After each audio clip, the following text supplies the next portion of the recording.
Hello and welcome, friends, in one more session of this PYQ. Today's chapter is human reproduction, and plenty of questions are there, almost 60 questions, and it will take plenty of time. So, I'm preparing the same way which we have followed yesterday for reproduction in flowering plants. So, you need not to answer the question. I'm going to explain uh, each and every question as much possible. Okay, so let us start the session without wasting any more time. The first question: the shared terminal duct of the reproductive and urinary system in human male. So you need to see here, shared means what? Common. So same thing, it is given that common path ऐसे करके NCERT में दिया है, तो दोनों चीज़ों का मतलब एक ही होता है। आप चाहे शेयर्ड कहो या फिर कॉमन कहो, बात तो एक ही होती है, isn't it? तो वही चीज़ हमें यहाँ पर गौर करनी होगी कि शेयर्ड का मतलब क्या है। तो कॉमन पाथवे कौन सा है? isn't it? Urethra.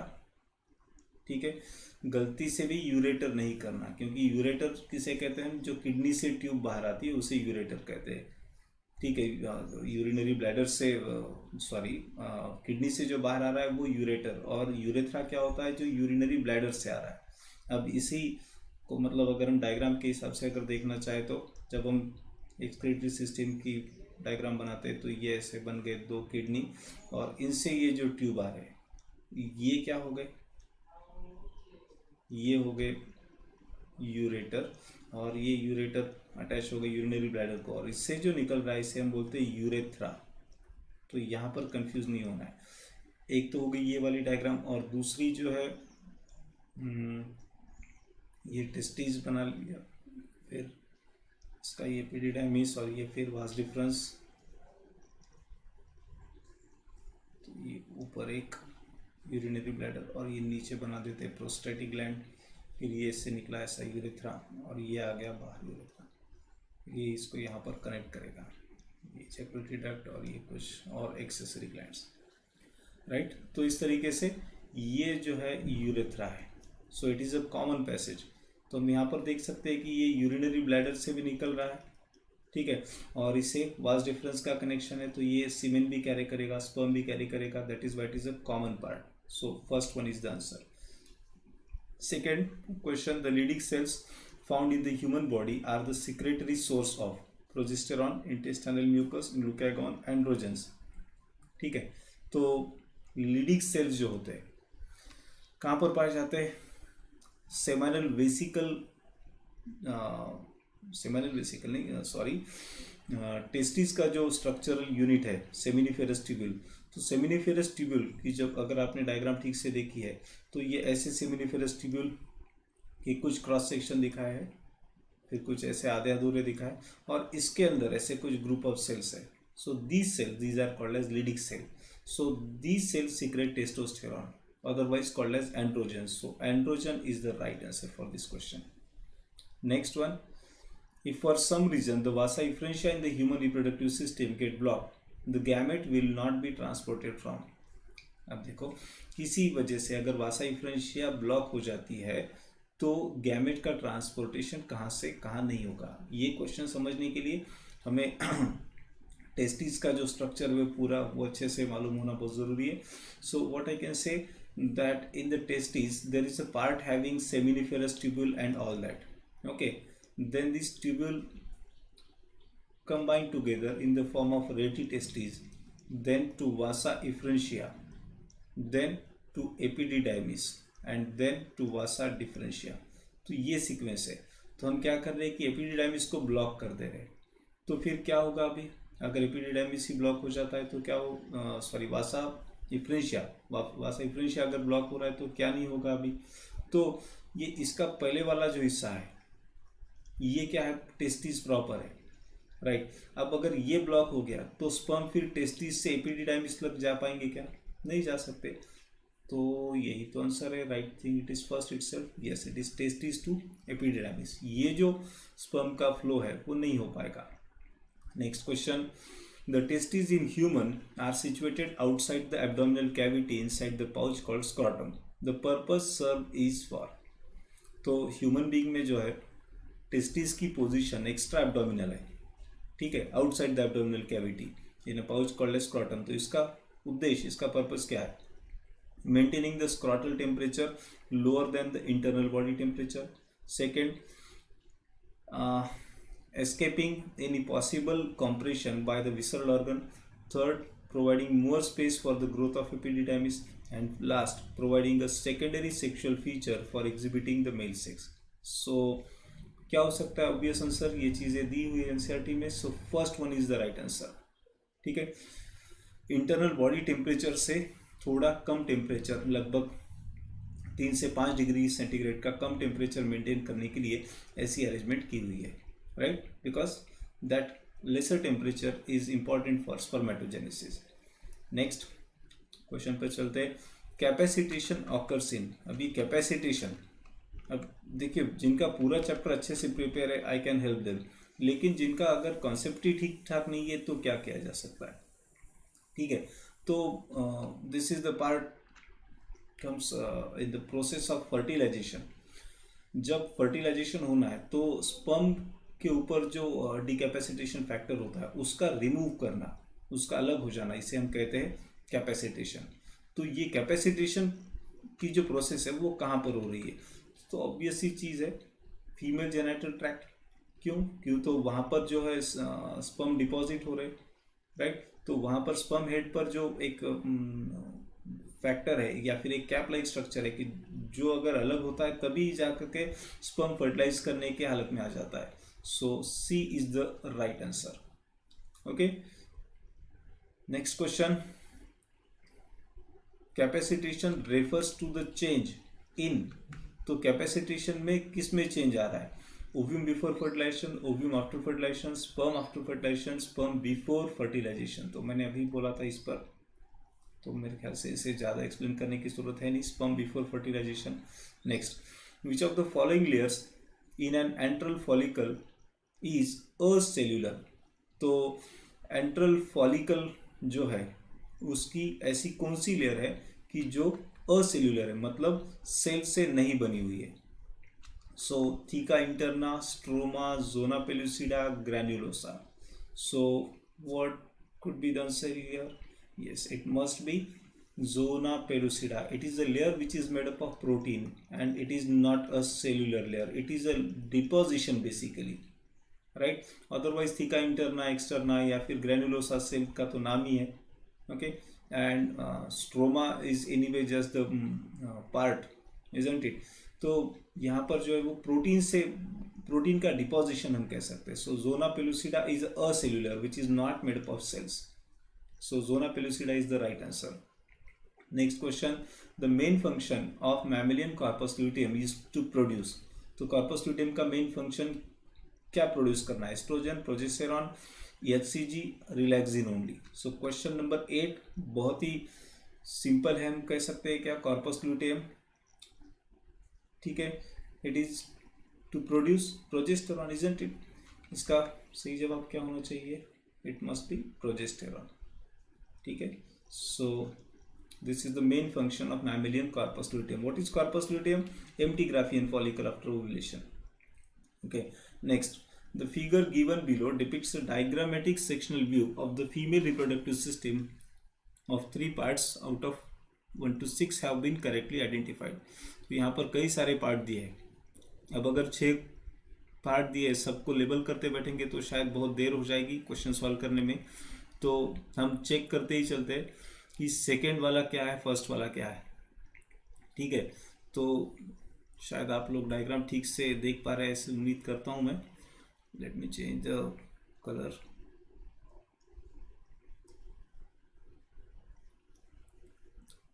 Just a second, I have one more option.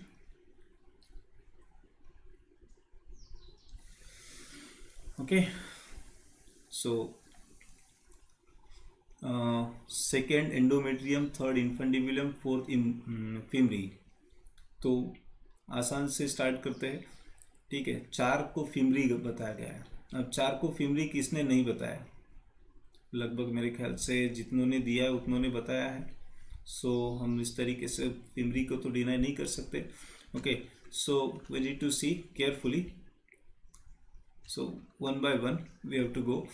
Second, is it endometrium? Second, is it endometrium? Okay. Then third is it infundibulum? Third, infundibulum seems to be fine. Okay. Then what is the number? Fourth is the femuri. Now अगर हम ठीक से देखते हैं, second जो है वो endometrium, ये सेकेंड जो है वो मायोमेट्रियम हो सकता है क्योंकि मिडल में बताया जा रहा है.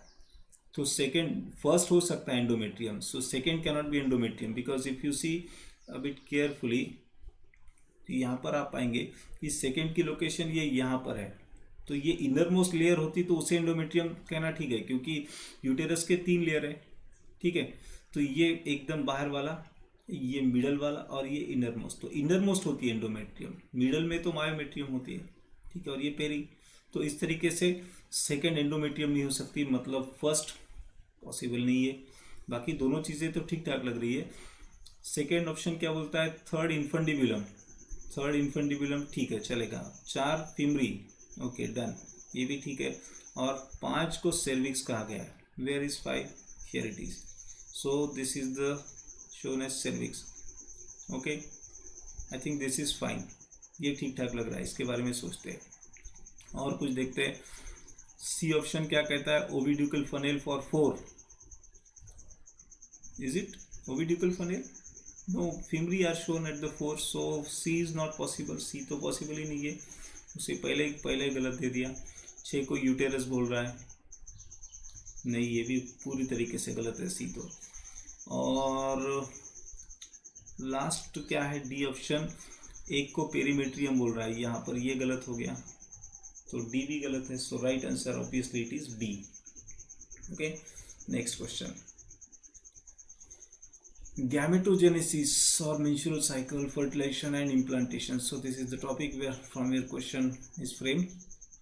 Let me pick up the right color. Yes. Fertilization in human is practically feasible only if. तो ह्यूमन में का फर्टिलाइजेशन तभी पॉसिबल है प्रैक्टिकली.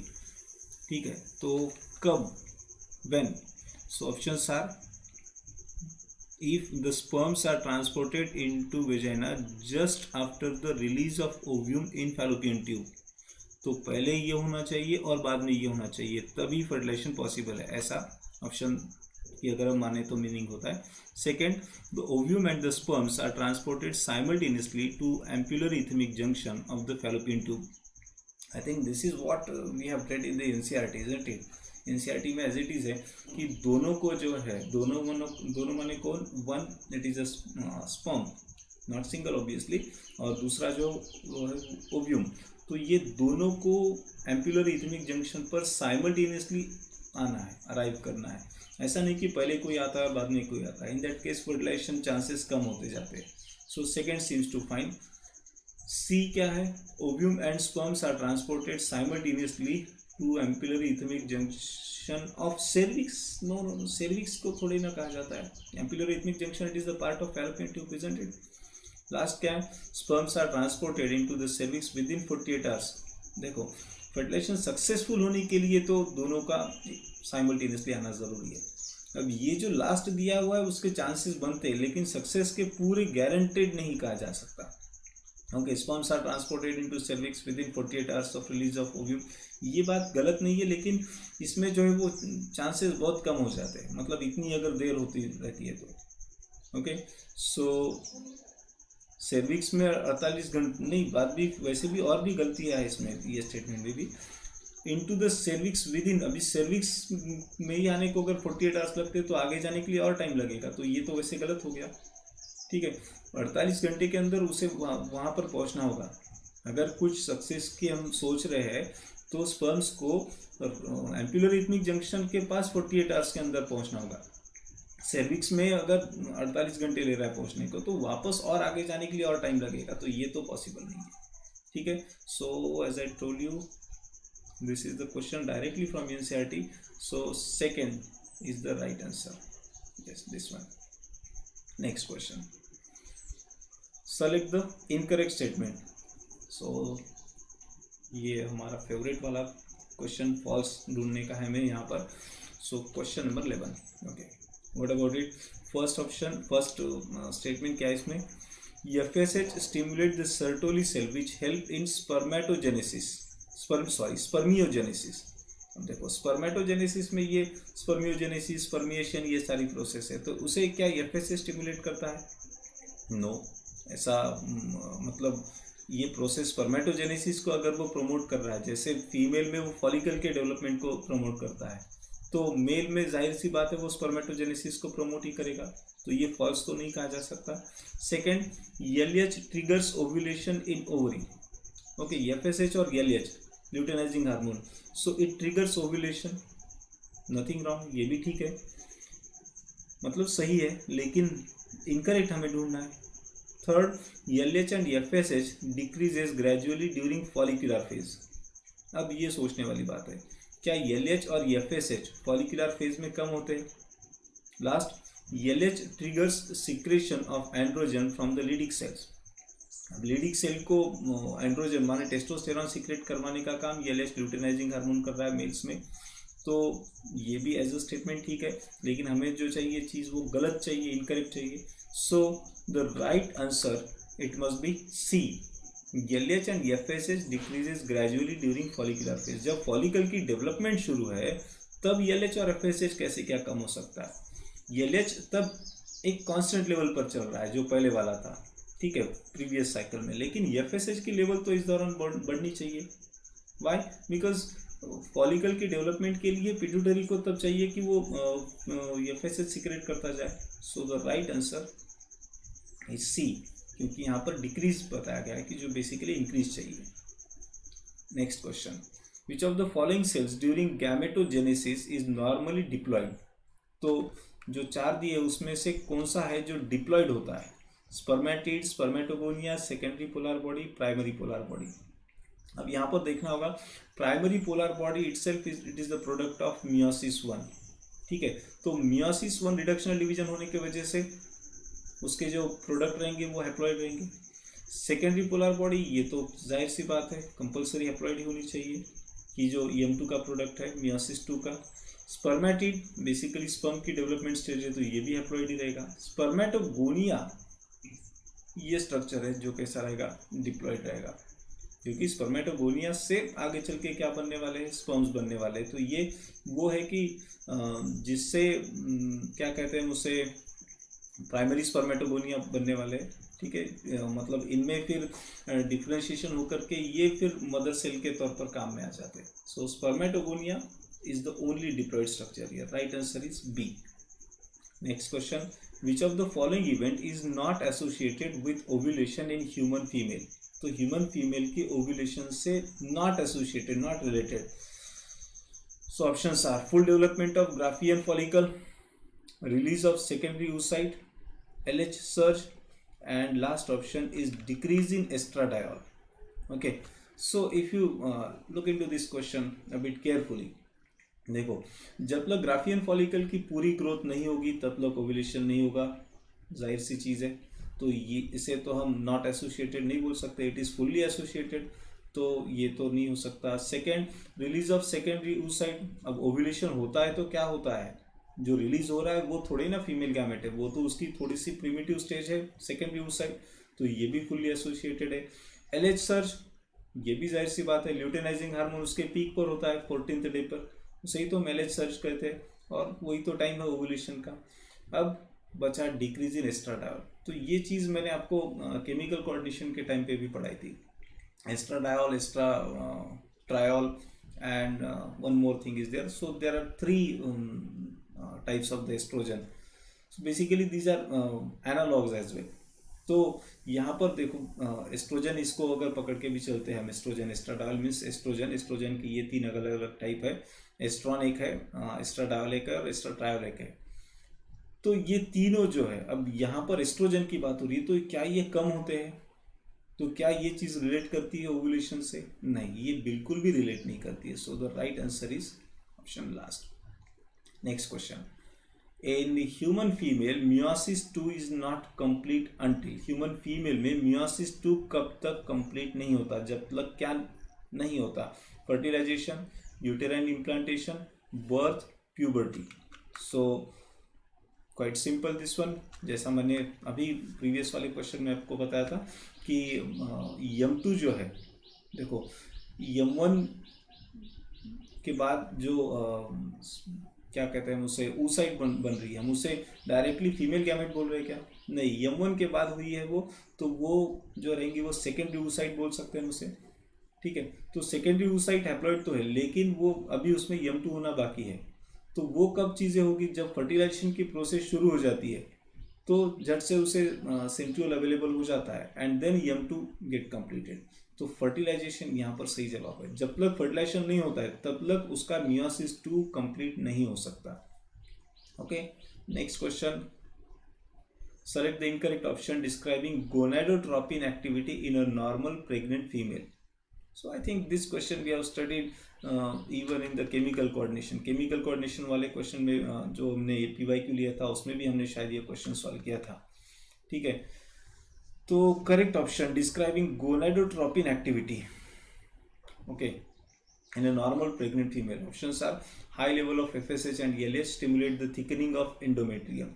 FSH और LH एंडोमेट्रियम की थिकनिंग को प्रमोट कर रहा है। क्या ये सही लगता है? नहीं, ये काम प्रोजेस्टेरॉन कर सकता है, एंडोमेट्रियम की थिकनेस बढ़ाना। Then high level of FSH and LH facilitate implantation, again वही चीज़ें गलत चीज़ें हैं। Then high level of HCG stimulate the synthesis of estrogen and progesterone, okay, this seems to be fine. High level of HCG, अब ये pregnancy की बात हो रही है, नॉर्मल फीमेल की बात नहीं, नॉर्मल प्रेग्नेंट फीमेल की बात हो रही है। सो व्हेन अ लेडी और girl is pregnant, then what exactly happen? these HCG, human chorionic gonadotropins, are produced.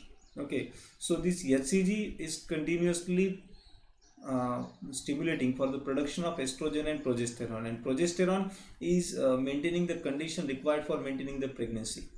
Okay, still देखते हैं लास्ट ऑप्शन क्या है। High level of HCG stimulate thickening, नहीं, खुद ब खुद HCG ये काम नहीं कर रहा है एंडोमेट्रियम की थिकनेस मेंटेन कराने का। ये HCG जो ये काम है ये प्रोजेस्टेरॉन के थ्रू करवा रहा है, right? So the right answer should be option C. Just a second, option C. Next one, menstrual flow occurs due to lack of. Menstrual flow किस वजह से होता है? क्या नहीं होने के? FSH, oxytocin, vasopressin, progesterone. So अभी देखना होगा, मेंस्ट्रुअल फ्लो माने मेंसेस, ठीक है, जब फर्टिलाइजेशन नहीं होता है तो मेंसेस होते हैं। अब फर्टिलाइजेशन नहीं भी होता है तो क्या होते रहता है? ये सीक्वेंस शायद आपको पता भी है कि कॉर्पस लुटेम जो 14 डे सर्वाइव कर जाता है, लेकिन उसके बाद वो डिसइंटीग्रेट होता है, राइट? अब प्रोजेस्टेरॉन सीक्रेट करने वाला कॉर्पस लुटेम नहीं बचता है, कॉर्पस लुटेम प्रोजेस्टेरॉन सीक्रेट करता है। But if beyond 14 days after ovulation that corpus luteum get degenerated, so secretion of progesterone is no more and then menstrual flow begins. So it is the presence of progesterone which inhibits that menstruation. So progesterone is no more, so it is this menstrual flow is due to lack of this progesterone. So the right answer will be progesterone. Now no question of vasopressin because vasopressin is ADH. Okay, oxytocin का भी इसमें कुछ भी नहीं है role, क्योंकि वो तो मायोमेट्रियम पर काम करने वाला है, और FSH इसका भी कुछ रोल नहीं है, तो फॉलिकल की डेवलपमेंट को स्टिमुलेट करने वाला है। Next question, what is the correct sequence of sperm formation? ठीक है, अब ये चीज़ें मैंने जो रिकैप सेशन लिया था उसमें भी आपको लिखवाई थी। जो लोग रिकैप सेशन देख रहे हैं, अगर आपको अभी भी अब आपके पास समय है, you can go through that session. उस पर काफ़ी मेहनत की है मैंने। कुछ जो एपिसोड मुझे याद है लगभग 3 घंटे के हुए हैं, शायद ये चैप्टर उसमें हो सकता है 1.5-2 घंटे के, तो लगभग हर एक एपिसोड है। 12 जो हमने सेशन लिए थे, 12 सेशन में हमने 16 चैप्टर कंप्लीट किए थे, ठीक है। तो sequence of sperm formation, so let us read it out. Spermatogonia, spermatocyte, spermatozoa, spermatid. तो ये लास्ट वाला पार्ट गलत कर दिया इन लोगों ने। स्पर्मेटोजोआ पहले आता है या स्पर्मेटिड पहले आता है? स्पर्मेटोजोआ बाद में आना चाहिए। Second, spermatogonia, spermatozoa, spermatocyte, spermatid. तो यहाँ पर स्पर्मेटोजोआ का फिर एक बार गलत जगह पर डाल दिया उन्होंने। तीसरा क्या है? Spermatogonia, spermatocyte, spermatid, spermatozoa. ये चीज़ यहाँ पर सही दिख रही है, ठीक है।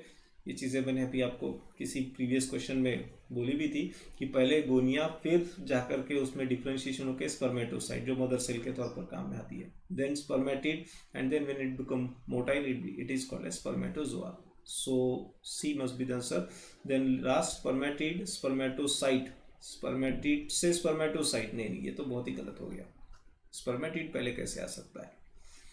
ओके, एंड स्पर्मेटोजोआ लास्ट में तो ठीक दिया, लेकिन तीसरे स्टेज पर स्पर्मेटोगोनिया दिया है, नहीं, डी नहीं हो सकता. So C is the right answer.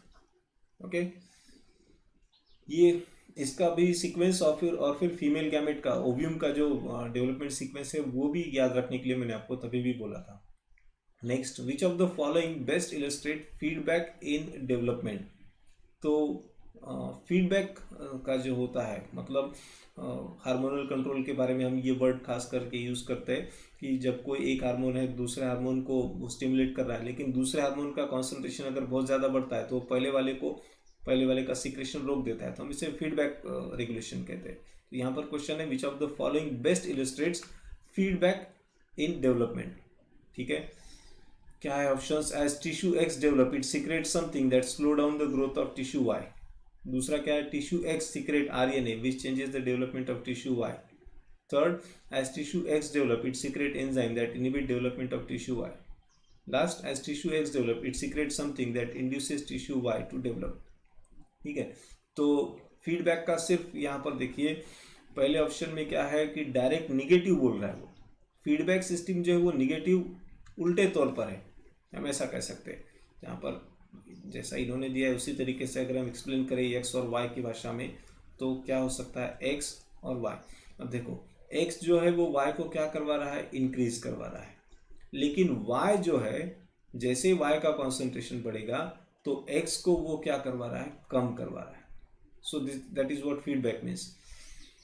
So as tissue X develop it secrete something that slow down growth of tissue Y, ये नहीं हो सकता, इसे हम फीडबैक नहीं कह सकते. दूसरा क्या है? टिश्यू एक्स सीक्रेट आरएनए, या ये चीज तो कहीं पर भी नहीं है कि आरएनए वगैरह कुछ सीक्रेट करता है. So this is just a bluff. Third, as tissue X develop its secrete enzyme that inhibit development. Enzyme तो ये काम नहीं कर सकता, एंजाइम बायोकेमिकल रिएक्शन को कंट्रोल कर सकता है. ठीक है, और वैसे भी इन्होंने डेवलपमेंट ऑफ टिश्यू को डायरेक्टली उसको अपोज कर रहा है ऐसा बोल रहा है, तो वो भी चीज़ गलत है. Last, as tissue X develop it secrete something that induces tissue Y to develop. तो ये ठीक है कि टिश्यू एक्स है वो वाई की डेवलपमेंट को इंड्यूस कर रही है या फिर वाई के सिक्रेशन को इंड्यूस कर रहा है. So that is what feedback. लेकिन वाई में अगर बहुत ज़्यादा होता है then it inhibit X. So first half इन्होंने ठीक से एक्सप्लेन किया है, so D must be the answer. Next, question number 19. The figure shows a section of human ovaries. Select the option which gives the correct identification of A and B with the function or characteristic. Okay, तो यहाँ पर एक diagram दी है जो ovary का section है और यहाँ पर हमें पूछा गया है कि ठीक से उसकी लेबलिंग और उसके साथ फंक्शन दोनों चीज़ें हमें यहाँ पर देखनी है.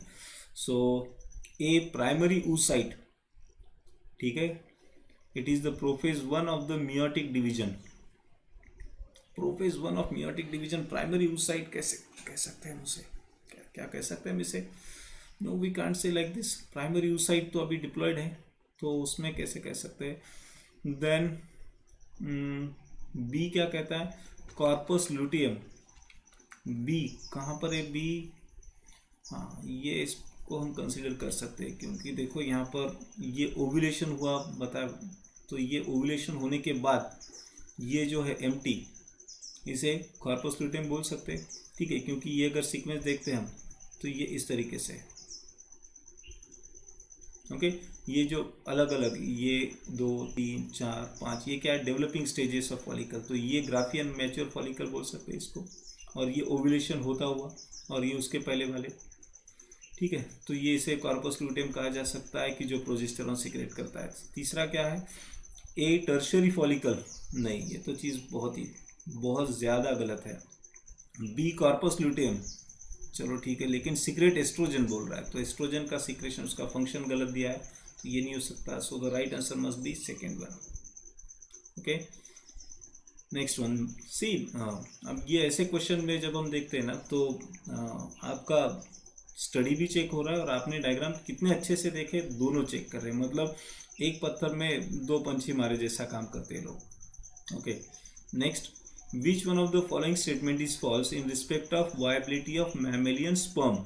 मैमेलियन स्पर्म के वायबिलिटी के हिसाब से कौन सा स्टेटमेंट गलत है। तो ऐसे क्वेश्चन के बारे में हमें बहुत हमारे ब्रेक लगा करके गाड़ी चलानी होती है। So sperm is viable only up to 24 hours. Second, survival of sperm depend on the pH of the medium and is more active in alkaline medium. Third, viability of sperm is determined by its motility. And last, sperm must be concentrated in a thick suspension. ठीक है, तो इस तरीके से ये 4 option दिए हुए हैं। ठीक है, तो इसमें से कौन सा ऑप्शन गलत है ये पूछा गया है। देखो 24 आवर्स वाला पॉइंट तो बिल्कुल भी सही है, इसमें कुछ भी गलत नहीं है कि उसकी वाइबिलिटी जो है वो 24 घंटे की है। तो ये तो एज अ स्टेटमेंट सही है, गलत नहीं है। Survival of the sperm depends upon, survival of the sperms ये किस चीज़ पर डिपेंड करता है, क्या कहता है, पीएच ऑफ द मीडियम, बिल्कुल सही है। Okay, and is more active in alkaline medium, तो अल्कलाइन मीडियम में एक्टिव होता है, ये भी सही दिया है। ठीक है, तो ये भी एज अ स्टेटमेंट सही है, आंसर की बात नहीं कर रहा हूँ मैं। Third option, viability of sperm is determined by it's motility. Obviously जब स्पर्म मोटाइल नहीं रहेंगे तो उनका जिंदा रहना ना के बराबर है, इजंट इट, तो ये भी ठीक हो गया। और लास्ट ऑप्शन क्या है, sperm must be concentrated in a thick suspension. Yes, now that is what we are talking about here, semen. तो ये बात जो हो रही है वो सीमेन के बारे में हो रही है, right. So sperm must be concentrated in a thick suspension, that is what semen means. ठीक है, अब ये बात समझनी होगी यहाँ पर कि इसे हम फॉल्स क्यों कह रहे हैं। ओके, तो स्पर्म कॉन्सेंट्रेटेड होते हैं और क्या सीमेन थिक होता है इतना ज़्यादा, is it that much thick, no, basically it should be liquid one. यहाँ पर इसे जिसे हम सीमेन को थिक सस्पेंशन बोला जा रहा है, it is not thick suspension. Okay, वो थिक नहीं है। Okay, semen it is a quite liquid, isn't it. So D is the false thing given here. Next question Number 21. In a normal pregnant woman, the amount of total gonadotropin activity was assessed. The result expected was.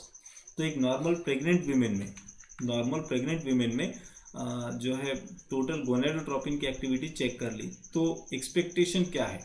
So options are, high level of circulating FSH. देखो women pregnant है, ये चीज़ हमें नहीं भूलनी है, तो उसके हिसाब से सोचना होगा। High level of circulating FSH and LH in the uterus to stimulate implantation of the embryo. तो क्या FSH LH होगा, FSH कब हो सकता है, अगर फॉलिकल डेवलप करवाने हैं तो। ठीक है, अब ऑलरेडी प्रेग्नेंट है तो अभी फॉलिकल के डेवलपमेंट की ज़रूरत नहीं है, तो हाई लेवल ऑफ FSH नहीं बनता है ये। दूसरा, high level of circulating HCG to stimulate endometrial thickening, वही चीज़ जो अभी हमने देखी थी। HCG खुद ब खुद ये काम कर रहा है क्या, नहीं, तो ये भी गलत लगेगा।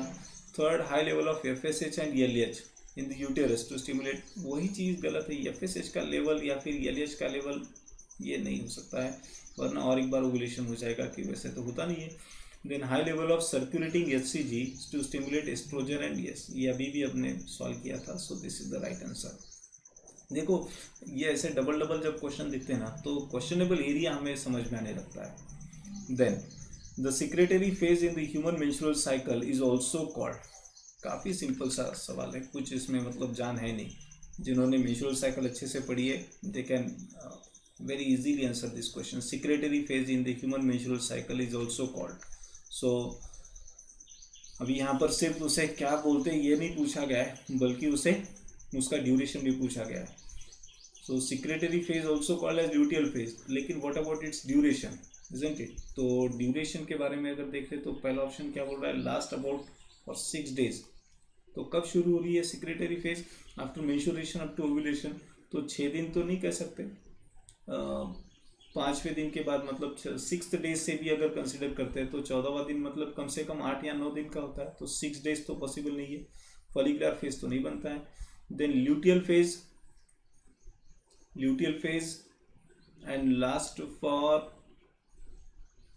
13 days, ओके मतलब 30th डे की हिसाब से बोला गया है कि टोटल 13 दिन की नहीं, 13th डे इस हिसाब से कह रही है। ओके और चौथा फॉलिकुलर फेज नहीं, ये तो गलत है, so C is the right answer. ठीक है, next, what happens during fertilization in humans after many sperms reach close to the ovum? तो फर्टिलाइजेशन, ह्यूमन के फर्टिलाइजेशन में जब कई सारे स्पर्म ओव्यूम के पास पहुंच जाते हैं तो क्या होता है? Secretion of acrosome helps one sperm enter cytoplasm of ovum through zona pellucida. Second, all sperm except the one nearest the ovum lose their tails. Third, ठीक है, cells of corona radiata trap all the sperms except one. And last, only two sperm nearest the ovum penetrate the zona pellucida. ठीक है, what exactly happen? तो इसमें से exactly क्या होने वाला है? ओके अब देखो ठीक से पढ़ना होगा क्योंकि सभी चीज़ें काफ़ी नज़दीक नज़दीक या फिर क्लोज टू द ट्रूथ जिसे हम कहते हैं, सच के लगभग सब चीज़ें हैं। बहुत ही ऐसा डिनाई करने वाला सिर्फ ऑप्शन डी दिख रहा है कि जिसे हम झट से डिनाई कर सकते हैं कि दो स्पर्म को पेनिट्रेट करने की परमिशन है। ये चीज़ एकदम मतलब शाउटिंगली डिनाइल है, कर सकते हैं हम इसे। तो डी सिर्फ कैंसिल होता है, लेकिन बाकी की चीज़ें पढ़ते हैं तो ऐसा थोड़ी देर के लिए लगता है कि अरे ये भी तो सही है। तो इन चीज़ों को थोड़ा अच्छे से समझना होगा। So secretion of acrosome helps one sperm enter cytoplasm of ovum through zona pellucida. अभी देखो एक स्पर्म के एक्रोसोम में तो इतना जोनालाइसिन होता नहीं है, ठीक है, या फिर उसके पास जो हाइलुरोनिडेज है वो उतना काफ़ी नहीं है कि वो खुद ब खुद कर सके, तो इसके लिए उसे 200-300 स्पर्म तो चाहिए। So this seems to be true. Second, all sperm except the one nearest to the ovum lose their tails. तो सभी की टेल निकल जाती है, सिर्फ किसकी बच जाती है? तो वो जो ओव्यूम से क्लोज है। क्या ये सही है? नहीं, उल्टा जो सबसे क्लोज है उसकी टेल निकल जाती है और बाकी सबकी टेल बच जाती है, हालांकि वो फर्टिलाइजेशन नहीं कर पाते। तो ये दूसरा भी गलत हो गया। तीसरा, cells of corona radiata trap all the sperm except one.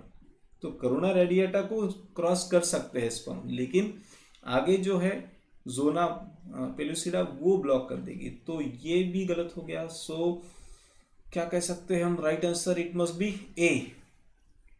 So A is the right answer. Okay, next question, about which day in a normal human menstrual cycle does rapid secretion of LH, popularly called as LH, normally occurs? Simplest, सबसे easy सवाल कहूंगा मैं इसे। सो 14th day, 14वें दिन पर क्या होता है? ओवुलेशन, और तभी क्या होता है? LH सर्ज होता है। Next, which of these is not an important component of initiation of parturition in human?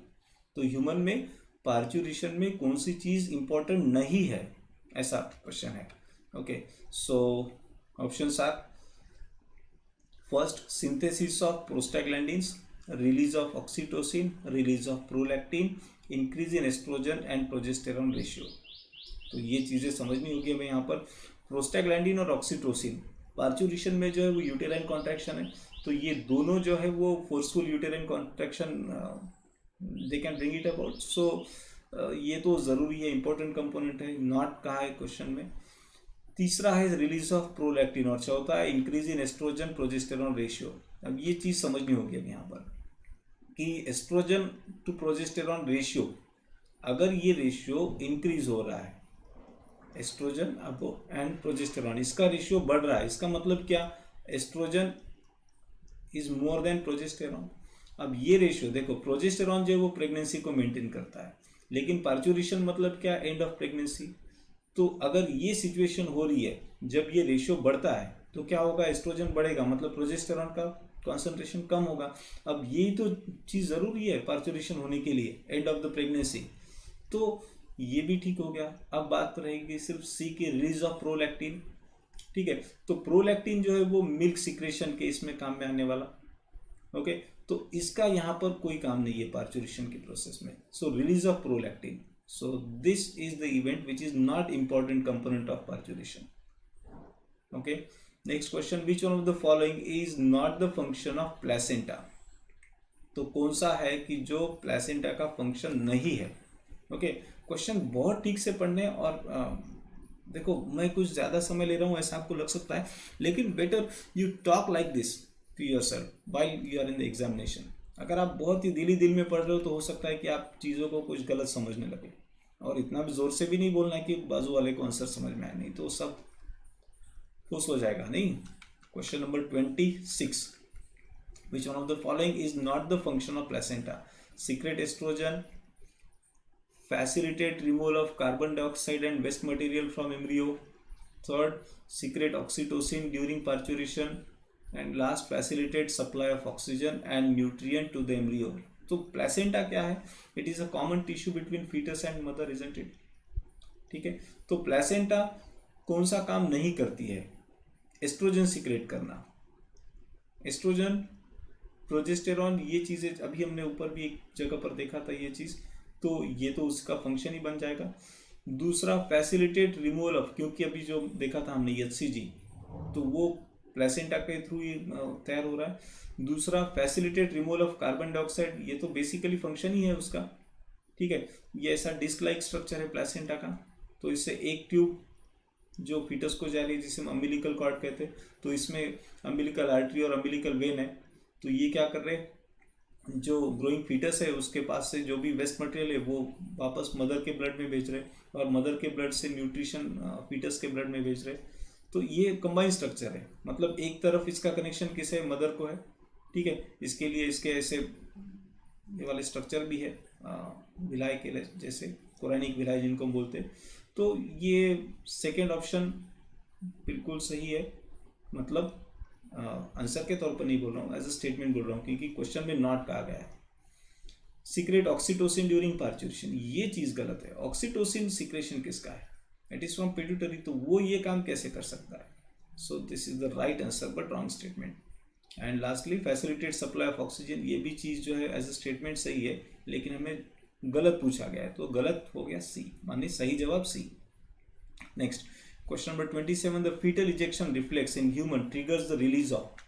ठीक है, अब फीटल इजेक्शन रिफ्लेक्स क्या चीज़ है?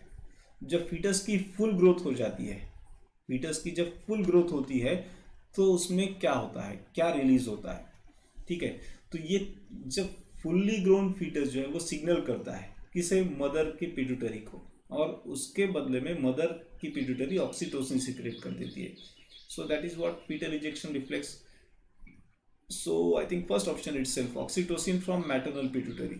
Yes, this is the answer, no doubt. Oxytocin from, no, fetal pituitary कुछ भी नहीं है। देन ह्यूमन कोरानिक गोनेडोट्रोपिन नहीं, ये तो ग्रोथ के लिए ज़रूरी है, और ये इजेक्शन रिफ्लेक्स तो आगे चल के पार्चुरेशन करवाने वाली है, और ह्यूमन प्लेसेंटा लैक्टोजन नहीं, ये चीज़ भी नहीं। तो ये दोनों C और D कंप्लीटली इरिलीवेंट कहूँगा भाई। ठीक है, बी कम से कम कंफ्यूज तो करवा रहा है, लेकिन वैसे वो भी गलत है। जो ये है, ये क्या है कि जब फीटस की फुल ग्रोथ हो जाती है, फुल टर्म ग्रोथ हो जाती है, तो क्या करेगा वो, मदर के पिट्यूटरी को सिग्नल करेगा। ठीक है, for release of oxytocin, so that now oxytocin can bring about that uterine contraction. Okay, next, signals for parturition originate from, parturition के सिग्नल्स कहाँ से ओरिजिनेट हो रहे हैं? So both placenta as well as fully developed fetus. Second, oxytocin released from the maternal pituitary. Third, placenta only. Fourth, fully developed fetus only. So just now same things we have discussed. So it is quite common, very simple. It is both placenta as well as fully developed fetus. तो ये parturition के signal की origination, एक तो पहला जो reflex बनाता है वो फुल्ली डेवलप फीटस है, and second it is obviously placenta. Okay, maternal pituitary तब ऑक्सीटोसिन सिक्रेट करती है जब फीटस उसे सिग्नल करता है। तो ओरिजिन कहाँ पे हो गया इसका? ओरिजिन तो श्योरली कहाँ पर आ जाता है इसका? फुल्ली ग्रोन फीटस में। अकेली प्लेसेंटा भी नहीं कर पाएगी, फुल्ली डेवलप ये भी नहीं कर पाएगा, दोनों मिलकर ये काम करवा सकते हैं। कौन सा? पार्चुरेशन वाला। सो the right answer is a. Next, question number 29। Now बड़ा सा टेबल दिया है। ओके, सो ऑकरेंस क्या है? Identify the human developmental stage shown below as well as related right place of its occurrence in a normal pregnant women and select the right option for the two together. ठीक है, तो ये diagram दी है और उसके ऊपर ये अब ये क्या चीज़ दिखाए वाली है, this is the zygote in its development. But zygote तैयार होने के बाद अब उसकी डेवलपमेंट जो हो रही है तो उसकी डायग्राम है और साइट ऑफ ऑकरेंस भी उसका इंपॉर्टेंट है। अब मोरूला कैसा होता है, मोरूला ऐसा होता है क्या? मोरूला ऐसा हो सकता है? नहीं, morula cannot be like this. Morula means simply a mass of cell, 16 sales.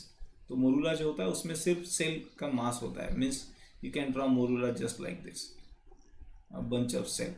ये वर्ड मोरूला आया ही वहाँ से है ना, see I am not counting the number of cell, so please don't. Okay, तो ऐसा just bunch of cell, that is morula. Blastula ये चलेगा, ब्लास्टोसिस्ट और blastula one in the same. End part of fallopian tube नहीं, वहाँ पर तो नहीं होगा क्योंकि वहाँ पर तो देखो एम्पिलोरिथमिक जंक्शन पर तो फर्टिलाइजेशन हुआ है, तो वहाँ पर ब्लास्टूला कैसे हो सकता है? अर्ली भी होगा तो मोरूला हो सकता है एंड पार्ट में। देन ब्लास्टोसिस्ट चलेगा, यूटेराइन वॉल ये ठीक रहेगा। Last 8 cell no no no no, 8 cell तो दिखते ही नहीं है इसमें, so the right answer must be it is C. Okay, then question number 30, the amnion of mammalian embryo is derived from. Now ये क्वेश्चन जो है मेरे ख्याल से एनसीईआरटी से ठीक से सॉल्व हो पाएगा। Amnion of the mammalian embryo is derived from, ये कहना होगा कि कुछ हद तक एनसीईआरटी के बाहर का क्वेश्चन है क्योंकि ये state board, Maharashtra state board के जो बुक्स है उसमें ये थोड़ी बहुत चीज़ें डिस्कस की हुई है। Amnion of mammalian embryo is derived from, तो एम्नियोटिक कैविटी वगैरह ये जो चीज़ें गैस्ट्रुलेशन में आती है, तो ये चीज़ें इतनी ठीक तौर से एनसीईआरटी में डिस्क्राइब नहीं है। So those we have read state board book, they can answer this question and answer it is ectoderm and mesoderm, that is option, it is C. Okay, amniotic cavity जिसमें fetus की development होती है, तो वो कौन से germinal layer ने बनाया है? So that is produced by ectoderm and mesoderm. Okay, next question, hormones secreted by the placenta to maintain the pregnancy are, hormones secreted by placenta to maintain the pregnancy। okay, तो placenta ने बनाए वाले ऐसे कौन से hormone है जो pregnancy maintain करवा सकते हैं या फिर करवाते हैं? HCG, HPL, progestogen, estrogen. Okay, दूसरा HCG, HPL, estrogen, relaxin and oxytocin. तीसरे में नया क्या है? प्रोजेस्ट्रोजन है, प्रोलैक्टिन एक है extra. Okay, HCG, progestogen, estrogen and glucocorticoid. अब यहाँ पर चीज़ समझनी होगी, to maintain the pregnancy not for parturition. अब अगर हम ऑप्शन वाइज जाते हैं तो क्या क्या गलत पाते हैं? पहला ऑप्शन, सेकेंड ऑप्शन में देखते हैं तो रिलैक्सिन आता है, तो ये पार्चुरेशन के तरफ पान निकलने वाला है। ठीक है, प्रोलैक्टिन भी बाद में ही आने वाला है और प्रोलैक्टिन वैसे उसका है भी नहीं। और चौथे ऑप्शन में ग्लूकोकॉर्टिकॉइड, ये ग्लूकोकॉर्टिकॉइड इधर से नहीं, वो तो एड्रिनल ग्लैंड की तरफ से आने वाला है। So the first option is fine, HCG, HPL, progestogen and estrogen. So these are required to maintain the pregnancy. Question को ठीक से पढ़ना है, सिर्फ ये नहीं पूछा गया है कि प्लेसेंटा क्या क्या सीक्रेट करता है। ठीक है, क्या पूछा गया है कि टू मेंटेन द प्रेगनेंसी जो प्लेसेंटा के सीक्रेशन है वो कौन से। Next one, the difference between spermiogenesis and spermiation. अब डिफरेंस पूछा गया है दो प्रोसेस में, कौन से? स्पर्मियोजेनेसिस और स्पर्मिएशन। ठीक है, क्या ऑप्शन इसके? In spermiogenesis spermatozoa and Sertoli cells are released into the cavity of seminiferous tubule, while in spermiation spermatozoa are form. ये मेरे ख्याल से चीजें उल्टी हो रही है, रिवर्स जा रही है। स्पर्मियोजेनेसिस में spermatozoa from Sertoli cell are released in the cavity of seminiferous tubule, while in spermiation spermatozoa are formed। बिल्कुल अपोजिट हो गया, एक का इसका उसे और उसका इसे हो गया इसमें। तो सेकंड क्या बोल रहा है? In spermiogenesis spermatozoa are form, while in spermiation spermatids are formed। फिर एक बार वही चीज़ हो, लेकिन क्या है, इसका जो प्रोडक्ट है इसका उसे और उसका इसे दे दिया गया। तीसरा क्या कह रहा है? In spermiogenesis spermatids are form, while in spermiation. Basically ये प्रोडक्ट एक दूसरे के बिलोंग नहीं करते, लास्ट क्या कहता है, spermiogenesis spermatozoa are form while in spermiation spermatozoa are released from the Sertoli cells. This seems to be very close. Yes, into the cavity. Yes, ये ठीक लगता है. स्पर्मियोजेनेसिस स्पर्मेटोजोआ ठीक है. while in spermiation spermatozoa released. Yes, spermiation जो seminiferous tubule के अंदर के जो सेल है, नर्सिंग सेल, उनमें हेड जो होता है एम्बेडेड होता है, धस के बैठा हुआ होता है, तो उसका रिलीज होना, ये प्रोसेस हो गई स्पर्मिएशन वाली. और स्पर्मियोजेनेसिस में वो जो टेल है वो एक्वायर कर रहा है, जिसकी वजह से वो मोटाइल बनता है. दैट इज वाई उस प्रोडक्ट को हम स्पर्मेटोजोआ कहते हैं. Right, so D seems to be fine. Yes, D is the answer.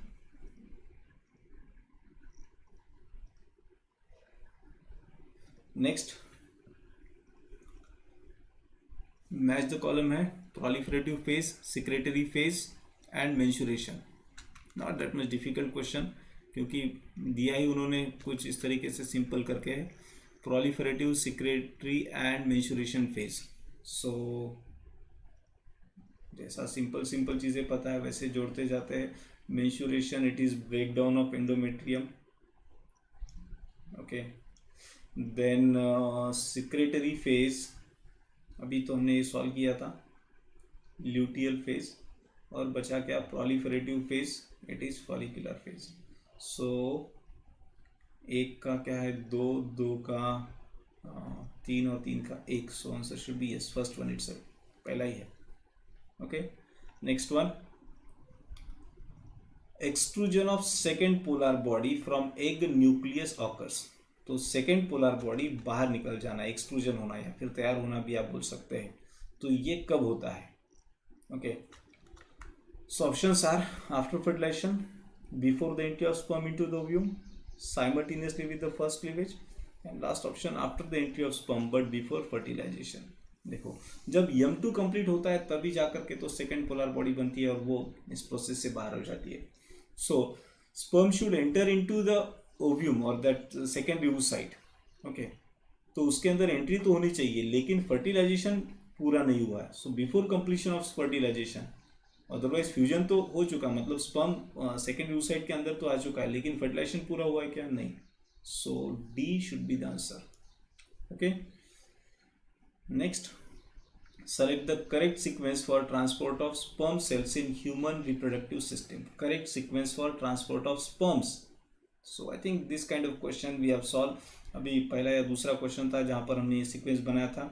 So question number 35, answer we can go seminiferous tubule, rete testis, vasa differentia, epididymis, vas deferens, ejaculatory duct, urethra, urethral meatus. I think first option itself is fine.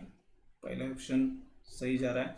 दूसरे में क्या गलती है, seminiferous tubule, direct, vasa differentia, epididymis, inguinal canal, urethra. तो ये बहुत खा गया, अंदर के कई सारे जो पार्ट है वो खा गया. ये seminiferous tubule direct vasa differentia को नहीं कनेक्ट करती है. ठीक है, उसके पहले एपिडिडाइमिस है. ठीक है ना, sorry, seminiferous tubule rete testis आता है उसके पहले, फिर वासा डिफरेंशिया, फिर एपिडाइमिस और डायरेक्ट इंजीनियल कैनल. इंजीनियल कैनल में से डायरेक्टली नहीं जाते, उसमें से तो वो पूरा स्पर्मेटिक कॉर्ड जा रहा है, तो ये भी नहीं बनेगा. Last testis to epididymis to vasa differentia, vas deferens ejaculatory duct, inguinal canal last नहीं, ये तो गलत हो गया. तो इंजीनियल कैनल का यहाँ पर गलत दे दिया इन लोगों ने. फिर यूरेथ्रा, यूरेथ्रल मियाटस, तो ये भी नहीं हो पाएगा.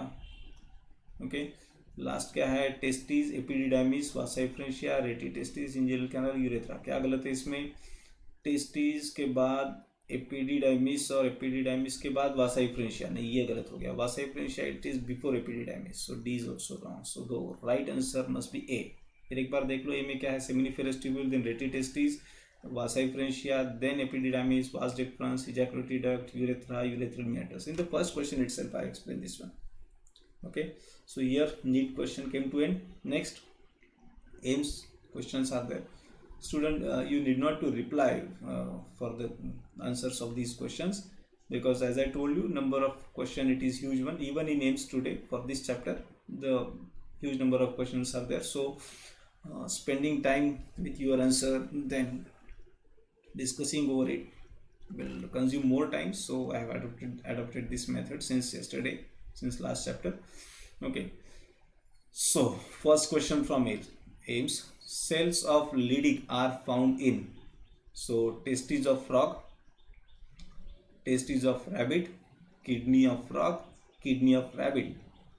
तो ये क्वेश्चन अब कोई बोल सकता है कि ये तो बाहर का क्वेश्चन हो गया, लेकिन इतना तो पता है कि लीडिक सेल टेस्टिस में होते हैं, तो मेरे ख्याल से ये आप क्वेश्चन कहो तो बाहर है, कहो तो अंदर है, मतलब सिलेबस के अंदर है. सो टेस्टिस ऑफ फ्रॉग, ठीक है, या फिर टेस्टिस ऑफ रैबिट. दूसरा भी अपने पास एक ऑप्शन बन के आ रहा है, क्योंकि दो ऑप्शन में जो है वो टेस्टिस दिया गया है, राइट. तो इन चीज़ों के लिए अभी हमें देखना पड़ेगा कि हमने लीडिक सेल कहाँ पर देखे, ह्यूमन के टेस्टिस में देखे, तो हमें ह्यूमन का क्लोज रिलेटिव देखना होगा, क्योंकि यहाँ पर दो इसमें जो है वो टेस्टिस निकल के आ रहा है. तो ह्यूमन का क्लोज रिलेटिव कौन सा है, रैबिट है, मैमल्स, ठीक है. फ्रॉग जो है वो एम्फीबियन में जा रहे हैं, तो हम क्लोज रिलेटिव को पिकअप करते हैं. So A can not be the answer, B will be the answer. Okay, next. Meroblastic cleavage refers to which type of division of egg. अब ये क्लीवेज के जो अलग अलग टाइप है, होलोब्लास्टिक है या फिर मीरोब्लास्टिक है, तो वो जाइगोट में जो क्लीवेज डिवीजन हो रहे हैं, तो उसमें कब उसे मीरोब्लास्टिक कहा जाता है. ओके, सो होलोब्लास्टिक का मतलब कंप्लीट है, और मीरोब्लास्टिक का मतलब होता है इनकम्प्लीट.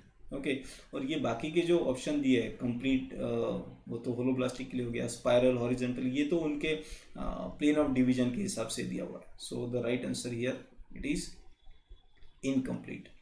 ओके, मतलब पूरा का पूरा जाइगोट का हर एक cyto, every fraction of zygote, if it is utilize in the division, then it is holoblastic. If some part left residual, unutilized, then it is incomplete. Next, which of the following organ is differentiated first during development. तो development में सबसे पहला organ कौन सा develop होता है. सो ये जो चीज़ है, ये जो क्वेश्चन है, आई शुड से इट इज़ एम्ब्रियो डेवलपमेंट का जो पार्ट है उस पर ये क्वेश्चन है. एंड जैसा कि आपको पता है कि फर्स्ट ट्राइमेस्टर में सबसे पहले डेवलप होने वाला ऑर्गन कौन सा है, it is the heart. Okay, skin, brain, neural tube, they comes quite later. Okay, because blood pumping के लिए हार्ट की ज़रूरत है, हम इसे ऐसे भी समझ सकते हैं. Then the correct sequence of spermatogenetic stage leading to the formation of sperm. I think this question we have solve just before few moments, so it should not be that much difficult. Okay, so options are spermatogonia, spermatids, spermatocytes, sperms. बाप रे. Second spermatocytes, spermatogonia, spermatids, sperm. तीसरा spermatogonia, spermatocyte, spermatids, sperm. और चौथा spermatids, spermatocytes, spermatogonia, sperm. So the right answer, what it could be? It must be C. Yeah. Spermatogonia, fine. After differentiate becomes spermatocyte. Okay, then spermatid. Okay, and when they are released in the lumen they become sperms. Okay, C is fine. बाकी में गलती क्या क्या दिखती है अभी. Spermatogonia से spermatid directly बताया है, ठीक है, उसके पहले स्पर्मेटोसाइट चाहिए था. दूसरे में स्पर्मेटोसाइट के बाद में स्पर्मेटोगोनिया, तो ये उल्टा हो गया. सेकंड में, लास्ट में स्पर्मेटिड के बाद स्पर्मेटोसाइट, नहीं ये भी गलत है. ओके, ये पहले दो वर्ड में ही सीक्वेंस गलत हो गया. So C is the right answer.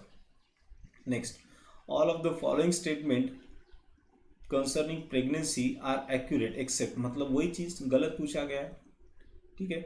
So let us read it out. क्या क्या है भी, क्या गलत है क्या सही है, पढ़ना तो पड़ेगा. So detection of human chorionic gonadotropin in the urine form the basis for pregnancy test. Human chorionic gonadotropin, it is true, ये तो बिल्कुल सही है. Second, release of second कहाँ पढ़ गया मैं, cyclic release of pituitary gonadotropin and ovarian steroid is continued. So concerning pregnancy की बात हो रही है, तो pituitary के gonadotropins and ovarian steroid is continue. Is it so? मतलब बिफोर प्रेगनेंसी जैसे रहते हैं वैसे ड्यूरिंग प्रेगनेंसी होते हैं क्या? नहीं, वैसा कंटिन्यू तो नहीं रह सकते, so seems to be false. तीसरा देखते हैं, mammary gland tissue of pregnant women is stimulated. Yes it is true, mammary gland को भी स्टिमुलेशन मिलता है during pregnancy. Then corpus luteum of pregnancy, the corpus luteum of pregnancy maintain the uterus until placenta is well established. So this is also true. Unless and until placenta comes into function, corpus luteum has to do this job to maintain the pregnancy by maintaining the thickness of uterine wall. So this is also true. So what is false here? It is option A or B, detection of human, that's true. Second, yes, continue जो होता है, ये जो बात हो रही है वो यहाँ पर गलत है। इसका जो लेवल है, मतलब हार्मोनल लेवल, पिट्यूटरी के गोनेडोट्रोपिन हो या फिर ओवरियन स्टेरॉइड हो, वो सब चीज़ें यहाँ पर प्रेगनेंसी में चेंज हो जाती है, कंटिन्यू नहीं करती है। Next question, the following graph represent the relative concentration of 4 hormone ABCD। देखो ये मेंस्ट्रुअल साइकिल पे का question, present in the blood plasma of women during the menstrual cycle, identify the hormones. So A, B, C and D are given. So जो सबसे easy है उसे पहले pickup कर लेते हैं। C जो दिख रहा है, it must be 14th day and it must be LH, isn't it? तो इसको let me pick up the right colour pen. So this C must be LH। तो ऑप्शन में देखते हैं क्या दिख रहा है हमें। ऑप्शन में सिर्फ अभी देखो यहाँ पर B और D दोनों कैंसिल हो गए, कंफ्यूजन कम हो गया। अब बचा कौन, सिर्फ A और C। तो उसमें देखो AFSH, AFSH, तो दोनों जो है EFSH है, मतलब A को देखने की जरूरत नहीं है। अब B कह रहा है प्रोजेस्टेरॉन और इधर C में कह रहा है B एस्ट्रोजन, और ये इसी का लेवल चेंज किया है, तो यहाँ में B देखना है या फिर D देखना है, ठीक है। तो अगर हम D को ठीक से देख रहे हैं यहाँ पर, तो D का लेवल यहाँ पर हाई बताया है, तो ये 14वें दिन के बाद लेवल किसका बढ़ना चाहिए? Obviously it must B progesterone, isn't it? क्योंकि तब कॉर्पस ल्यूटियम बन चुका है, तो वो प्रोजेस्टेरॉन सीक्रेट कर रहा है। और ये जो D है, डॉटेड लाइन अगर हम देखते हैं, इसके पहले बिल्कुल कांस्टेंट से जा रही है, क्योंकि तब कॉर्पस ल्यूटियम है क्या, नहीं है। सो D मस्ट बी प्रोजेस्टेरॉन, ठीक है। तो D को प्रोजेस्टेरॉन बोलने वाला कौन है? It is option C। So C is the right answer. Okay, then next, ejaculation of human male contain about 200 to 300 million sperms, of which for normal fertility and sperm must have normal shape and size, and at least dash dash % must show energetic motility। तो fertility maintain करने के लिए क्या पूछा गया है कि normal fertility sperm की कितनी % होनी चाहिए, और नॉर्मल क्या कहते हैं उसे, एनर्जी मोटिलिटी कितने स्पर्म्स की होनी चाहिए। Okay, dash dash % of sperm must have normal shape and size, तो नॉर्मल शेप एंड साइज कितने की होनी चाहिए और मोटिलिटी कितने की होनी चाहिए। So this is the thing which is given straight forward in NCERT। So without wasting time I should से इट इज 60 and 40। तो 60% स्पर्म है उनका जो है वो नॉर्मल फर्टिलिटी होनी चाहिए, और 40% स्पर्म की motility. Okay, next, the given figure shows the human fetus within the uterus with a few structure marked as A, B, C and D. Okay, which of the following option shows the correct labeling? तो A है, D भी दिखाया है, तो easy से start करते हैं। A देखते हैं, यहाँ पर लेबलिंग काफ़ी कॉम्प्लिकेटेड है। ए को अम्बिलिकल कॉर्ड, बी में भी ए को अम्बिलिकल कॉर्ड, इसे भी अम्बिलिकल कॉर्ड, इसे भी, तो ए देखने की ज़रूरत नहीं है। बी कोरानिक विलाय, बी फिमरी बोल रहा है, प्लेसेंटल विलाय और प्लेसेंटल विलाय, तो हमें देखना है क्या वो प्लेसेंटल विलाय है या फिमरी है या फिर कोरानिक विलाय है। B, they are present on the inside the uterine wall. Okay, now these are the finger like projections, so what it cannot be, it cannot be fimbria, तो ये fimbria तो नहीं हो सकते, तो बी ऑप्शन हो गया कैंसर। प्लेसेंटल विलाय और कोरानिक विलाय में कंपटीशन है, और लास्ट में क्या बोल रहा है, प्लेसेंटल विलाय, तो 2 ऑप्शन बोल रहे हैं प्लेसेंटल विलाय और 1 ऑप्शन बोल रहा है कोरानिक विलाय, ठीक है। तो अब चूंकि वो मदर की तरफ ज़्यादा दिख रहे हैं, तो दे मस्ट बी प्लेसेंटल विलाय, ठीक है। सो यहाँ पर जो है वो ए ऑप्शन कंपटीशन से बाहर हो जाता है, क्योंकि उसे वो कोरैनिक विलाय बोल रहा है। तो बचे अभी कौन, सी और डी। अब क्या फ़र्क है दोनों में, ए हो गया बी हो गया। सी के बारे में क्या बात करिए, योग सैक कहता है और इसे ट्रोफोब्लास्ट, और डी को बोलता है plug of mucus in cervix, और इसे सेम चीज़ है डी दोनों में भी। सी में ही सिर्फ फर्क है, सी ट्रोफोब्लास्ट और या फिर सी योग सैक। अब देखना होगा डायग्राम में सी, तो सी क्या बन जाएगा यहाँ पर, सी इट इज केयरफुली अगर हम देखते हैं, देखो सी के बारे में ठीक से, let me take of the right colour, ये यहाँ पर बताया है सी। सो it must be yolk sac because you might have read somewhere, obviously in NCERT it remain very small without yolk. So here the yolk sac it is shown. Now those who have seen this diagram in NCERT carefully, they can answer this question. So C must be yolk sac. Okay, तो ये C हो गया yolk sac। तो इस हिसाब से option क्या बनेगा, नहीं, सी को ट्रोफोब्लास्ट कहा था, वो तो नहीं हो सकता। So C must be the answer. Okay, right answer is option C. Okay, next one, the figure given below shows the sectional view of the ovary. Select the option which gives correct identification of marked structure A to D and its feature.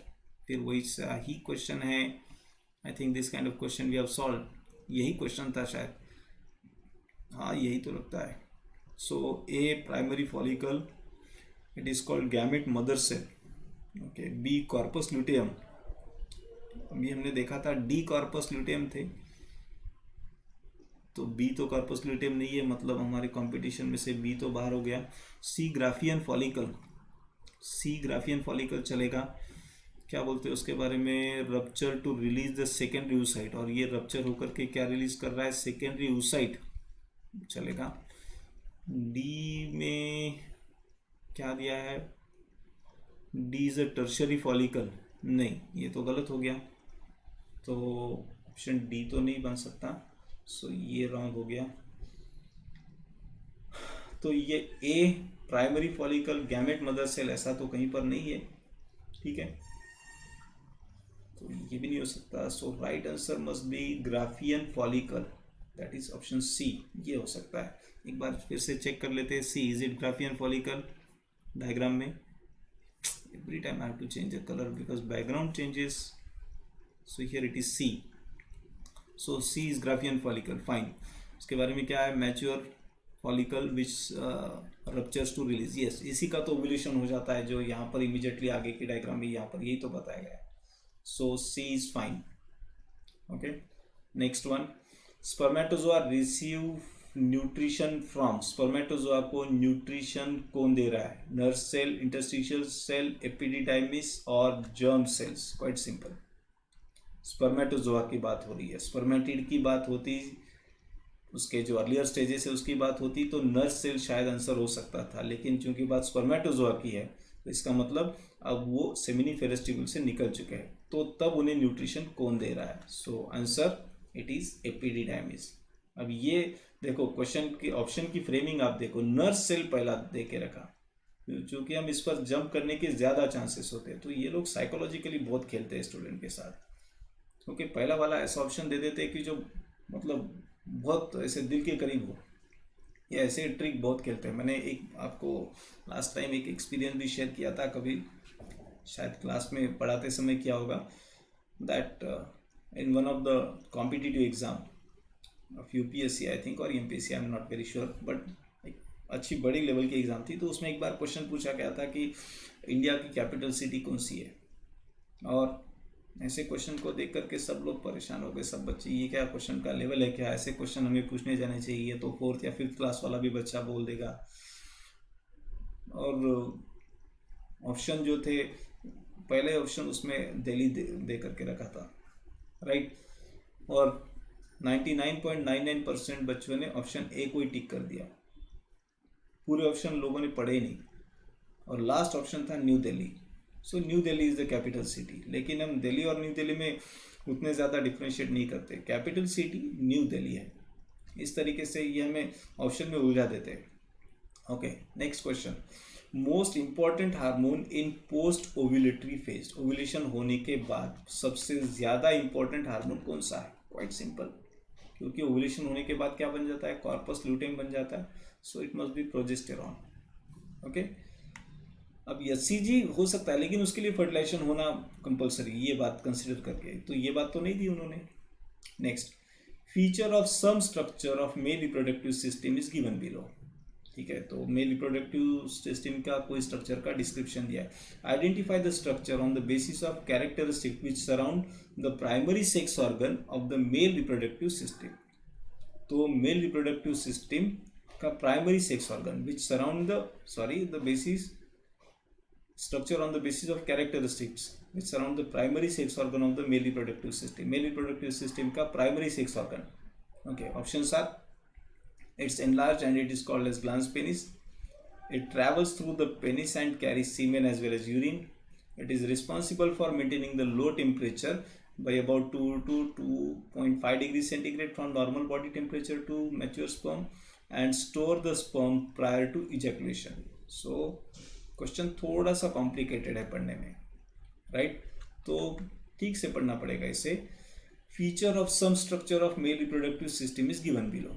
Identify the structure on the basis of the characteristics which surround the primary sex organ of the male reproductive system. तो male reproductive system का primary sex organ बन गया testis. अब उसको surround करने वाला structure वो क्या है? Isn't it scrotum? So regarding scrotum अब उसके पॉइंट दिए तो वो हमें आइडेंटिफाई करने। It's enlarge and it is called as glans penis. तो ये कभी कभी बच्चे गलती कर जाते हैं, they think that penis is a primary sex organ. Primary sex organ किसे कहते हैं? One which produces gametes. So here testis is the primary sex organ and not the penis. Second, it travels through the penis and carry semen. Is it so? नहीं, वो carry करने वाला कौन है? Vast difference, ठीक है, या फिर एज वेल एज यूरिन की बात कर रहा है तो यूरेथ्रा, ये भी नहीं।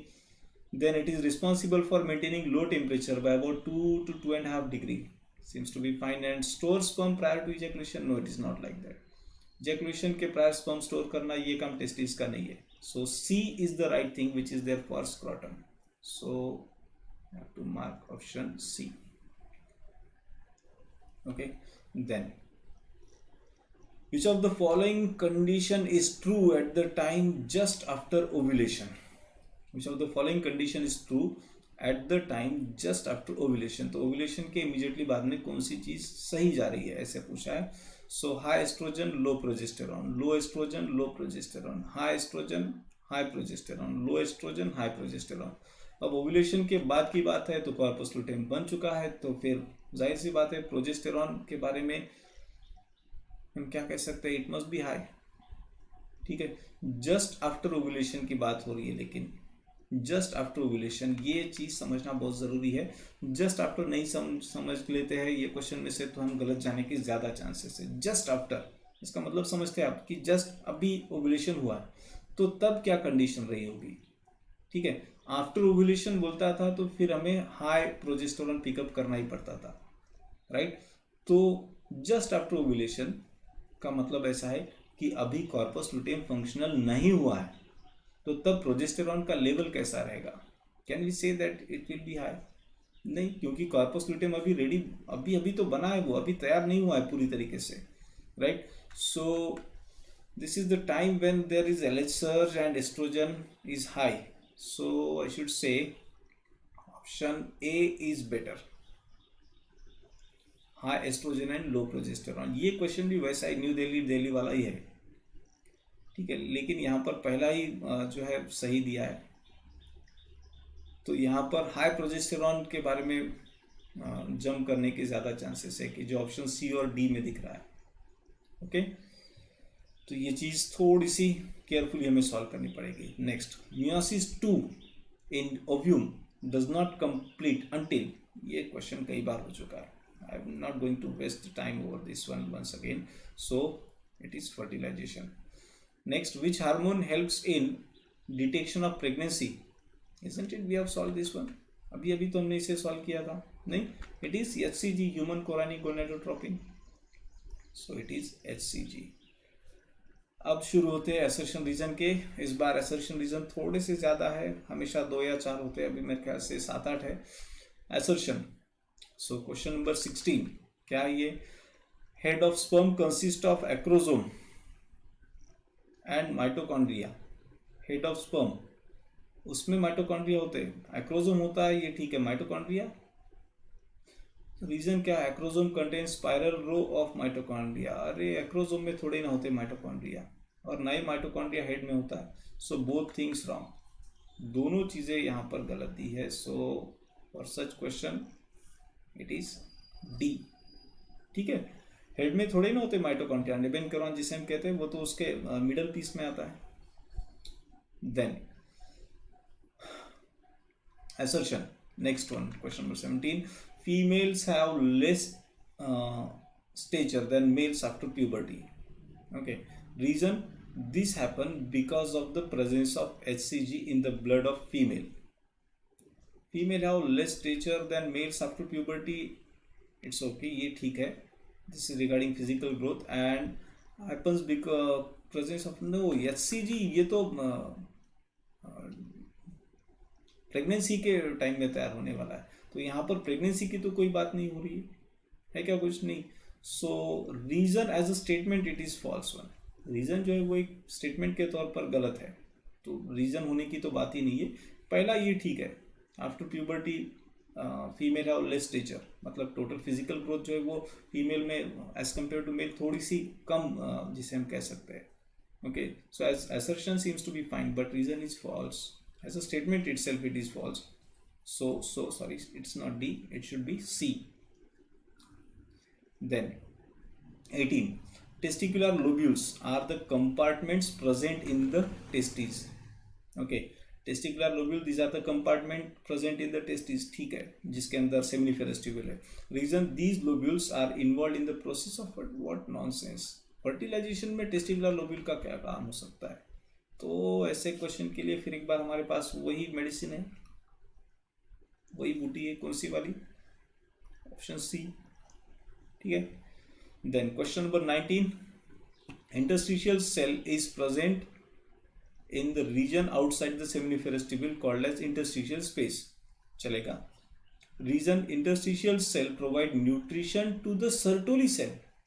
क्या बोलते हैं अभी? इंटरस्टिशियल सेल क्या ऐसे कुछ काम करता है? इंटरस्टिशियल सेल टेस्टोस्टेरॉन सिक्रेशन का काम है उसका, तो वो इंटरस्टिशियल स्पेस में है, ये ठीक है। हमने इस ये पॉइंट पर भी मैंने किसी क्वेश्चन में डायग्राम भी बनाई थी, तो you can understand interstitial space fine. लेकिन वो सर्टोली सेल का न्यूट्रिशन नहीं, नो वे। सर्टोली सेल स्पर्म का न्यूट्रिशन करते हैं, ये ठीक है। सो अगेन वही दवाई है हमारे पास, वही दवाई हमें बार बार निकालनी पड़ रही है हर एक क्वेश्चन के लिए। सो सी इज द आंसर, क्योंकि जो दूसरा स्टेटमेंट रीजन के तौर पर दिया हो वो as a statement itself it is wrong. Okay, question number now 20, myometrium is important component of uterus. चलेगा, यूटेरस के 3 लेयर में का middle layer myometrium having muscles, smooth muscles. Reason क्या कहता है? Myometrium produces strong contraction during parturition.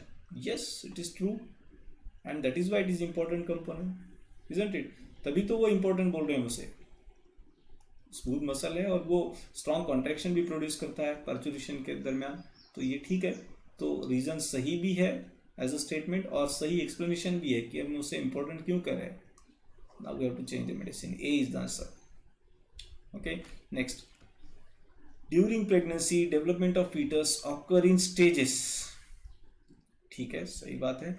In second month of pregnancy, limbs, most of the organs and external genitalia are formed. बहुत ज़्यादा उम्मीद हो गई क्या? बहुत ज़्यादा उम्मीद कर रहे हैं कि दूसरे मंथ में, दूसरा महीना माने पहला ही उसका ट्राइमेस्टर है, फर्स्ट ट्राइमेस्टर में इतनी सारी डेवलपमेंट नहीं होती है। This is the part related with the second trimester, isn't it? So again I have to draw that medicine, again option C. Okay, then placenta is an endocrine gland. चलेगा, temporary क्यों ना हो। It secret many hormone essential for pregnancy. क्या बोल सकते हैं अभी इसमें? प्लेसेंटा एंडोक्राइन ग्लैंड है क्योंकि वो प्रेगनेंसी के हार्मोन सीक्रेट करती है। नहीं, वो हार्मोन सिक्रेट करती है ये ठीक है, लेकिन प्रेगनेंसी के हार्मोन सिक्रेट करती है इसलिए उसे एंडोक्राइन ग्लैंड कहा जाए, नहीं, ये थोड़ा सा गलत लगता है। हालांकि सेकंड स्टेटमेंट गलत नहीं है, सेकंड स्टेटमेंट गलत है क्या, नहीं, लेकिन वो क्या वो सही एक्सप्लेनेशन हो सकता है, नहीं, पॉसिबल नहीं है, so I should say B. Next, in females parturition occur after the pregnancy, ठीक है, signal for parturition originate from fully developed embryo, fully developed embryo या fully developed foetus, what it should be, it should be fully developed foetus, क्योंकि embryo की development होने के बाद वो foetus बन जाएगा, ठीक है। So this is interesting. Regarding this question answer is given as A which is not true. मेरे हिसाब से अगर देखा जाए तो आंसर सी होना चाहिए, क्योंकि it is not fully developed embryo. Okay, it should be C, but will like to know that answer is given A, इसका आंसर ए दिया हुआ है। Parturition occurs after pregnancy, no, ठीक है, वो स्टेटमेंट तो ठीक है, लेकिन पार्चुरेशन का जो रिफ्लेक्स है, सिग्नल है, वो फुल्ली डेवलप एम्ब्रियो में नहीं पाया जाता, उसको फुल्ली डेवलप फीटस कहना पड़ेगा, so technically it goes wrong, that is why answer should be C. Next, assertion the development of embryo from the zygote is called embryogenesis, ठीक है। Reason, cell division increases the number of cells in the developing embryo, ओके, cell division cell की संख्या increase कर रहा है in the developing embryo. So पहला statement क्या है, development of embryo from zygote is, नहीं, अब ये दोनों स्टेटमेंट जब से मैं हमेशा मैं बोलता हूँ सेपरेट पीसेस ऑफ नॉलेज, एक ही चीज़ के बारे में दो अलग अलग चीज़ें बताई गई है, अलग अलग इन्फॉर्मेशन की, जो दो एक दूसरे से रिलेवेंट नहीं है, या फिर क्या बोल सकते हैं कि एक दूसरे को सपोर्ट नहीं करता है, पर्टिकुलरली दूसरा पहले को सपोर्ट नहीं करता है। So answer for such question it is quite obvious, it is B. Okay, so 24 and first many questions were there from NEET. It was 35 और ये 24, मतलब 59 questions, 59 क्वेश्चन थे आज के सेशन में, and it is our and 20 minutes, 21 now. So with this point we are at the end of the session. So as I told you, you need not to answer the question, because such a huge number of questions to accomplish this, it might have taken more than 2 hours. Even by straightforward explanation it took some 80 minutes, isn't it? So I don't want to waste your time, right? So with this note, again a few more requests. Go through the recap session first thing. If now tomorrow we are going to deal with the reproductive health, so please go through the recap session. It will be too much helpful, too much beneficial for you, right? And then you should be here. And second thing, try to convey the link of a channel to each and every जिन्हें भी आप जानते हैं जो 12th का NEET का prepare कर रहे हैं, या फिर आपके जूनियर्स भी है तो उन्हें भी दे करके जाओ कि अपने चैनल की link, it is quite beneficial, and as you know it is absolutely free, ठीक है। what else I can say, prepare well, stay at home, and exam date, कुछ स्टूडेंट्स मुझे व्हाट्सएप कर रहे हैं कि sir exam postpone, I think this is going to decide on 25th or 26th of this month, means within 2 to 3 days picture will become more clear, so this is not the time to think over this area, तो इस बारे में सोचने का ये सही time नहीं है, okay? This is the time to just keep your preparation on in a full fledged, in a full speed, okay? बहुत जल्दबाजी मत करो कि क्या आ रहा है, उसकी तरफ नज़र भी मत रखो, उस न्यूज़ की तरफ, somehow it will come to you, you need not to wait for it, तो जो चीज़ आने ही वाली है उसकी राह देखने में कोई मतलब नहीं है, राइट? जिसकी अगर मतलब कुछ हो आशंका तो ये कर सकते हैं, ये चीज़ चाहे हो, एग्ज़ाम तो होने वाली है, आगे पहले हो या बाद में हो, ठीक है? तो अभी तो है जो है प्रिपरेशन पे ध्यान रखना है, okay? So let us stop, let us wind up this session, thank you for being with me, and tomorrow we'll go for our next chapter, that will be the final from this unit, okay? Have a nice time, thank you.